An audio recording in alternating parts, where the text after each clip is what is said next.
ఆయన గుర్తు చేస్తూ కోట్ చేస్తూ దేవుళ్ళ పైన ఒట్టేసినటువంటి విధానాన్ని, సోనియా గాంధీ సమక్షంలో చెప్పినటువంటి మాటలని, రాహుల్ గాంధీ సమక్షంలో చెప్పినటువంటి మాటల్ని గుర్తు చేసే ప్రయత్నం చేస్తా ఉన్నారు.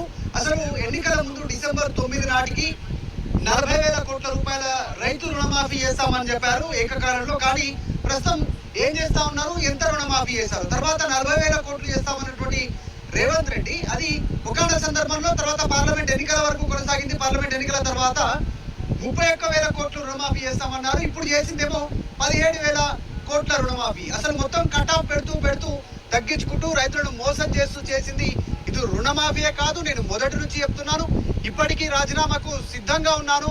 కాంగ్రెస్ పార్టీ రైతు రుణమాఫీ చేసిన ఏకకాలంలో 6 గ్యారెంటీలు చేసిన ఏకకాలంలో అన్ని కలిపి రాజీనామా చేయడానికి ఇప్పటికీ అదే మాటకు కట్టుబడి ఉన్నాను. స్పీకర్ కు లేఖ ఇచ్చాను. ఇచ్చినటువంటి లేఖలో చాలా స్పష్టంగా పేర్కొన్నాను ఈ అంశాలను. రుణమాఫీ ఇచ్చిన 6 గ్యారెంటీలను అమలు చేస్తే